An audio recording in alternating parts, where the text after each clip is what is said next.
கனடாவிற்கு தற்பொழுது குடிபெயர இருக்கின்ற அல்லது புகலிட அந்தஸ்து கோர எதிர்பார்த்திருக்கின்றவர்களுக்கான ஒரு முக்கியமான சட்டம் மூலம் 6/10/2025 ஆண்டு, அதாவது 2 நாட்களுக்கு முன்னுக்கு இது தொடர்பான ஒரு புதிய சட்டம் மூலம் கனேடியன் கவர்மெண்டால் கனேடியன் பாராளுமன்றத்தில் சமர்ப்பிக்கப்பட்டிருக்குது. C12 சொல்லப்படுகிற இந்த சட்ட மூலத்தை கனடாவுடைய மினிஸ்டர் ஹரி ஆனந்த் சங்கரினால் சமர்ப்பிக்கப்பட்டிருக்குது.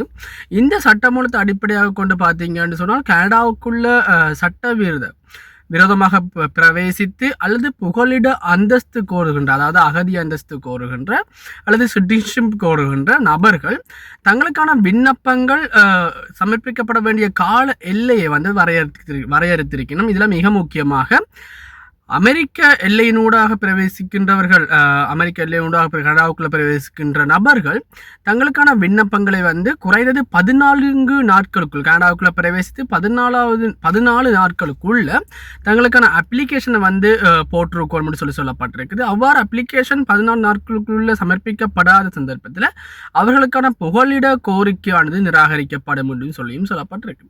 இந்த சட்டம் மூலம் நடைமுறைக்கு வருகின்ற சந்தர்ப்பத்தில் புகலிட கோரிக்கையை தற்காலிகமாக நிறுத்தி வைக்கின்ற அல்லது புகலிட விண்ணப்பங்களை ரத்து செய்கின்ற முழு அதிகாரமும் இந்த கனடியன் கவர்மெண்ட்டுக்கும் கனடியன் பாராளுமன்ற மினிஸ்ட்ரிக்கும் வருகிறது என்று சொல்லப்பட்டிருக்குது. அது மட்டுமில்லாமல் கனடாவுக்குள்ள நீங்கள் அமெரிக்க எல்லை மூலம் மட்டுமில்லாமல் ஏனைய பிராந்தியங்கள் இருக்கின்ற வருகின்ற போது கூட உங்களுக்கான புகலிட கோரிக்கை நீங்கள் கனடாவுக்குள் பிரவேசித்து என்டரான டேட்டில் இருந்து சரியாக ஒரு வருடத்துக்குள்ள நீங்கள் உங்களுக்கான விண்ணப்பங்களை சமர்ப்பிக்கப்பட்டிருக்கணும். அவ்வாறு இல்லாத சந்தர்ப்பத்தில் உங்களுக்கான விண்ணப்பங்கள் நிராகரிக்கப்படும், உங்களுக்கான அந்தஸ்துகள் எந்த ஒரு காரணத்திலும் வழங்கப்பட முடியாது என்று சொல்லப்பட்டிருக்குது.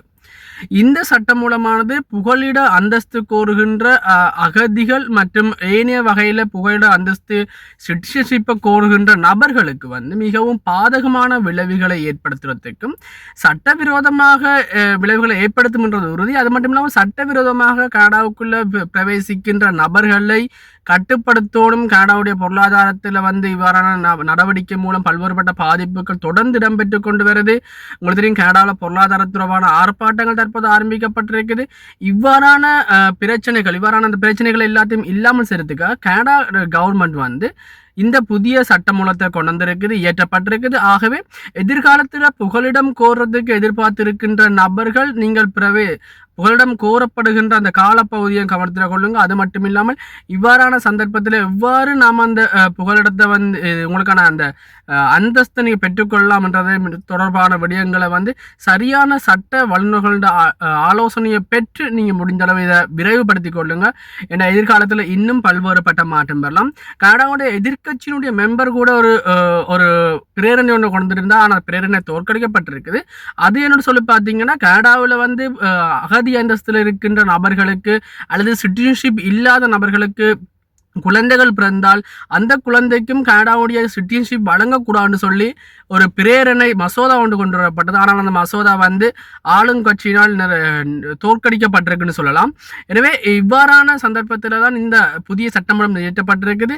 நீங்கள் கனடாவில் இருக்கிறீங்க அல்லது உங்களோட ஃப்ரெண்ட்ஸ் கனடாவில் இருக்கிறாங்கன்னு சொன்னால் அவங்கள்ட்ட இதுமான விடயங்களை கலந்தாலோசிங்க. புதிய உடனடியான நடவடிக்கைகள் எடுக்க சொல்லுங்க.